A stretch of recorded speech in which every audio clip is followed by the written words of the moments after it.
I'm going to move this one up as a marker. Okay.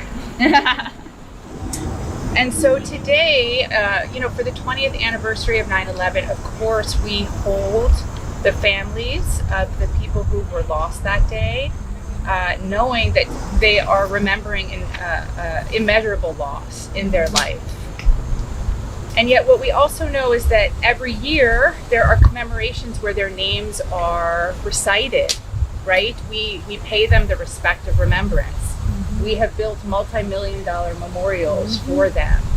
And yet, as members of Muslim communities, we also know that that story is profoundly incomplete, and that there are so many other people who suffered over the last 20 years who are not included in any of these memorials.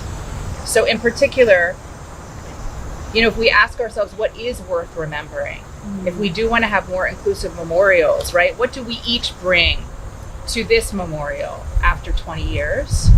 And I'm interested for all of you to contribute to this circle today. And then another group of children I'm remembering today, on August 9th, 2018, Saudi-led airstrikes using American-made and manufactured bombs dropped a bomb on a bus of school children that killed 26 and wounded 19 more as the kids were out trying to go on a field trip. And so there are so many, many, many stories like this. These are just a couple of the people that I am really remembering. In addition to all of the victims of bombing campaigns and drone strikes, I'm also remembering the victims of secret rendition programs where Muslims were literally kidnapped off the street in the United States and in Europe, sent to black sites to be tortured. The victims of NSEERs, watch lists, no-fly lists, surveillance, informants, entrapment, deportation, and of course torture. We still have a prison that we run that is exclusively for the torture and indefinite detention of Muslim men. But it spurred the beautiful thing that grew out of that day for me is it inspired me to publicly announce to people that I was a Muslim. And I had never done that before. I was just sort of blending in the crowd. And a lot of sisters didn't want to be public.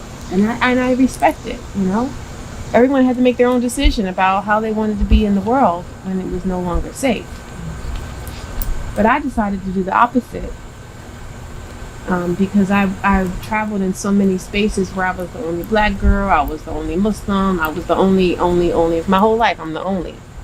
So I decided to step out there, and I started to cover. And what it did for me is it literally turned me from a mother of two little girls to the peace builder that I am right now. Alhamdulillah. I did an article for a magazine called The African.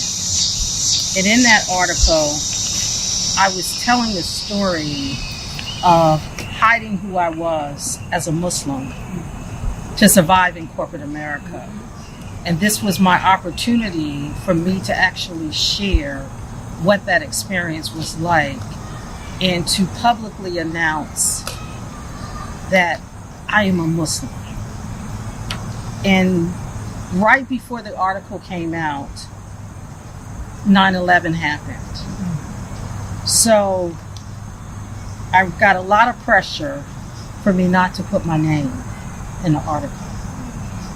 So it was actually published without my name.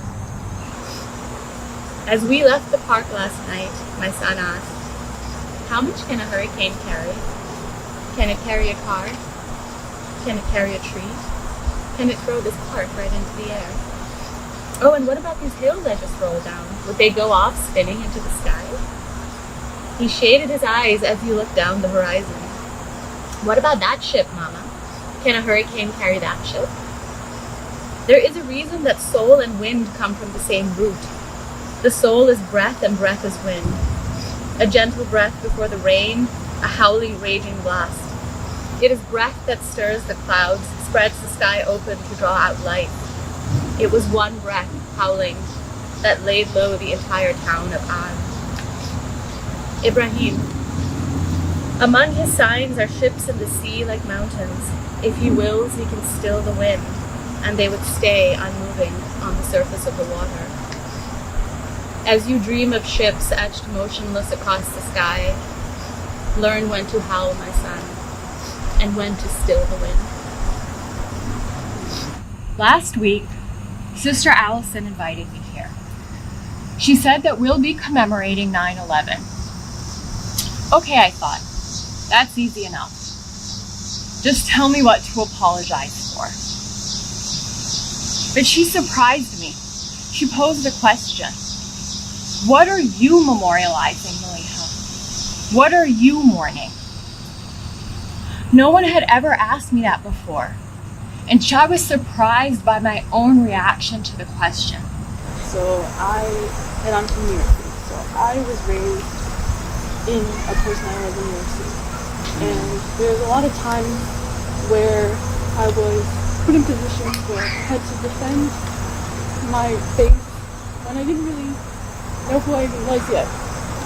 I think about her loss of her sister, and I think about all of the families, all of the Muslim families, everyone who's lost in 9/11, but particularly the Muslim families who, like me, sort of had to grieve in private because they felt like they weren't allowed to really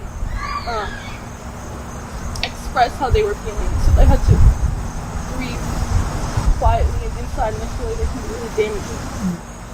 And getting a call from this same mentor who taught me how to speak up for myself, a patronizing call, calling me an extremist, calling my views radical, talking down to me like a child, and like multiple Islamophobic tropes just in the way that he spoke to me.